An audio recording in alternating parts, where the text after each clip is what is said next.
I was kind of a hypocrite through the whole pandemic. Like, I tell you get vaccine. I tell you trust science. I went on a cruise. I went on a cruise during the pandemic. Yeah, all right, here it is. Well, first off, of course the cruise was going to happen. It was a cruise, it was a heavy metal cruise. It was a cruise filled with heavy metal bands. Of course that was going to set sail. Metalheads are not scared of viruses. Do you know metalheads, like old school? They half of them are walking around with gonorrhea that they got at the original Ozfest. And they're proud of it. They're hanging on to it like it's a sourdough starter. They're like, yeah, man, these warts saw Randy Rhoads live, dude. They had protocols. I forget whichever test is where you do a test in front of your computer and then a doctor's watching you from doctor. I just gave a stranger access to my webcam. This special might not be the thing you see on the internet of me coming up soon. Yeah, I'm like, why are you just in a bedroom too, man? Like, be in a laboratory. You got the same bad lighting setup as me. What is that, a Mudvayne poster in the back? You just work for the cruise. You work for the cruise. I got this stranger, and I'm just in my room. He's watching me. I'm 4 knuckles deep with a Q-tip into my gray matter. That's the closest I'm ever gonna feel to a cam girl, was that moment. It's a guy just watching me drill my orifice. Deeper, daddy? Okay. What do you want me to do now? Spin it a little? Ooh, you're sick. You're naughty. They say they take protocols. They're like, oh, we will do an intensive questionnaire to make sure you're healthy. It's when they give you the questionnaire. You spend all your money to get on the boat, then you spend your money to fly to get to the port city, and then your bags are packed. They take your bags, those are on the boat. All your money, all the shit's on the boat. And there's a little guy in a fun kiosk, if you've never been on a cruise. There's a guy before you get on the boat, and he's just a little party guy. Maybe he's got maracas or something. Right? Like, time to buy your drink package, so you have to gamble on how much booze you think you're going to drink on the cruise before you get on the cruise. And nobody is tame at that point. You're going on a cruise. Nobody's like, I better go for the bronze tier. I'm probably going to take it easy on the way to Cozumel. No. Everybody's like, fucking diamond package, baby. I will absolutely drink $975 worth of alcohol every day on this cruise. You will not. You absolutely will not. By the next day, you will have one shaky glass of white wine in your hand. Just like, I at least got to break 150 to feel good about myself. You're going to poison yourself out of your own frugality. And now you spend more money on that. Now it's time to get on the boat. Here we go. And now you're on the plank, on the way to the boat. There's the boat. Seawater is just underneath you. Fish and dolphins. There's the land. Sayonara, suckers. And that's when they hand you the questionnaire. That's where they expect you to be truthful about your ailments in that moment. And everybody, like nobody's, I got the sniffles, always or never. What do you want me to say? What? My parents are first cousins. You bet your ass they are. Let me on this boat. There's zip lines to be zipped. One of the questions is like, do you have diarrhea? How dare you?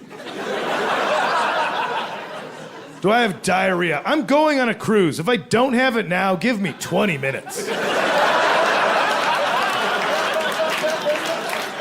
In a half hour, I'll be on my 3rd crab daiquiri of this voyage. It is not a drink that is included in the diamond package. It's one that I'll assemble myself by getting a pitcher of any tropical beverage that I will then take right to the buffet, which I will treat like a death row inmate. Asparagus dipped in hot fudge, why not? We're gonna die. That's where I'll get an armful of crab legs and hang them off the pitcher. What for dipping? In 45 minutes, an employee of this cruise line will come by the hot tub where I've parked myself and tell me to cease my behavior immediately because I will be in that hot tub playing my favorite game of all time called Guess the Catch of the Day. It's not a game, it's really just a sex crime. It's where I, Kyle Kinane, am sitting there swirling one crab leg around whatever warm gin and fruit is left in the pitcher. I'll be wearing men's swim trunks, the old-timey kind where there's an outer shell and an inner panty. Any stranger unfortunate enough to sit in that hot tub with me will now be a contestant of the game. And I'll say, I wonder what the catch of the day is. And they'll go, catch of the day. And that's why I'll just move the outer shell to the side, revealing my netted genitals. And I'll say, oh, it looks like a shrimp and 2 scallops today. That's the game. Nobody wins. Nobody wins. Do I have diarrhea? I'll shit off the side of this boat if I want to.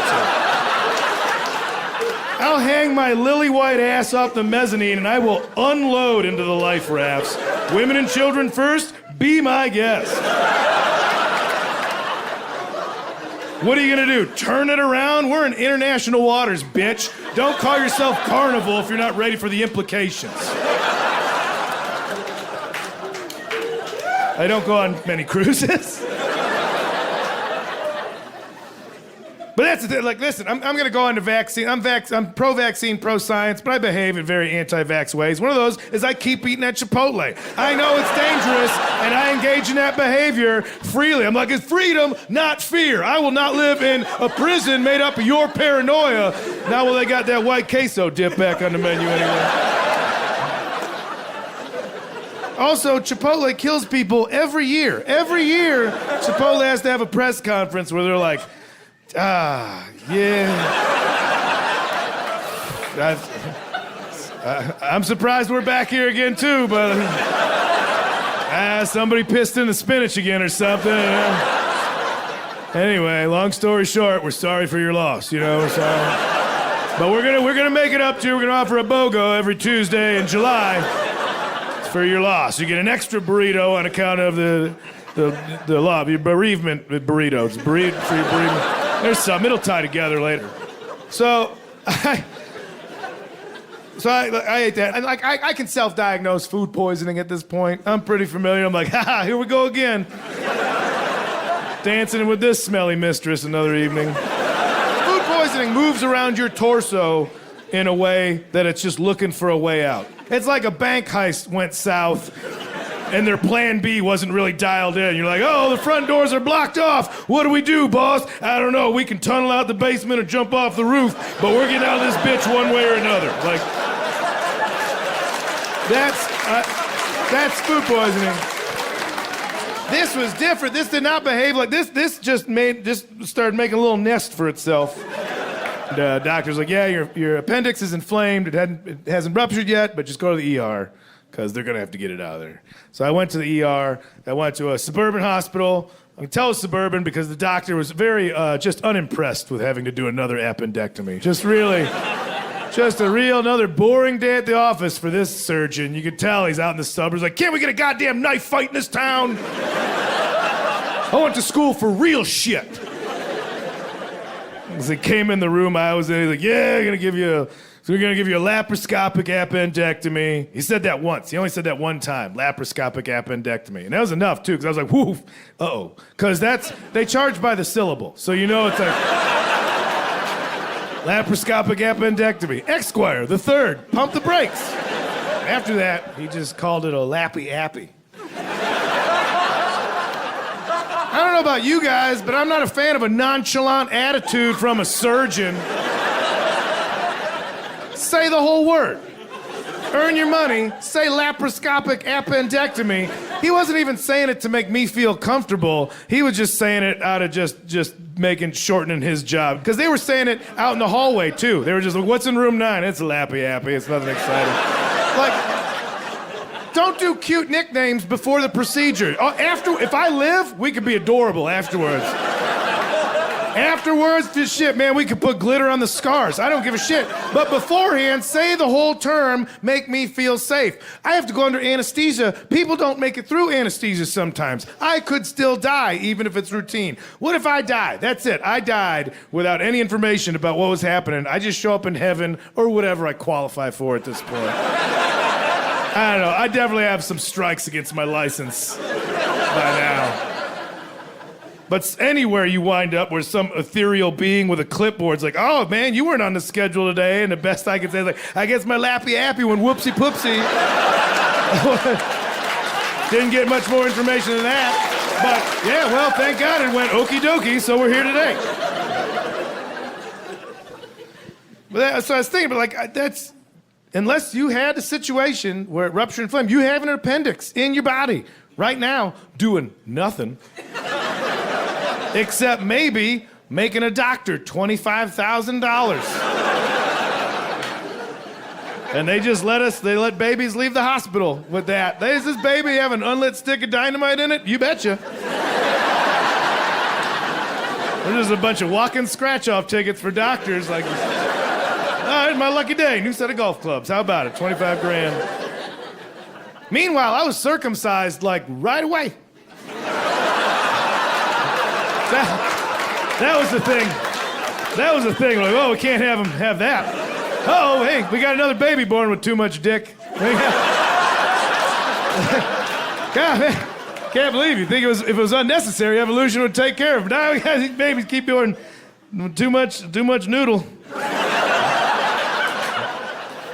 Well, should we wait till he's old enough to make up his own mind? Nah, nobody's ever wanted more dick later in life. At least not in the United States. Nope, just an American celebrating his freedom going, I guess this is all right. Look, I would like to have a choice. Why is that the worst thing? Why is that the most horrible part of a new baby boy? The devil's calamari. Get it off of him. Why is that? Why is that?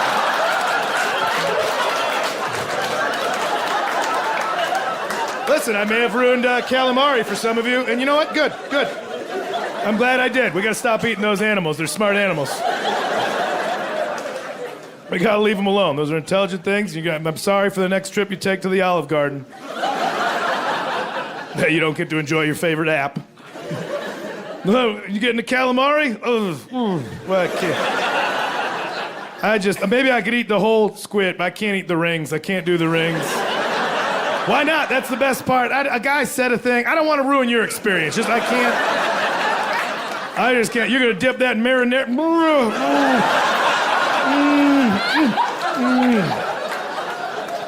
Oh, I know we're here, but I do not feel like family right now.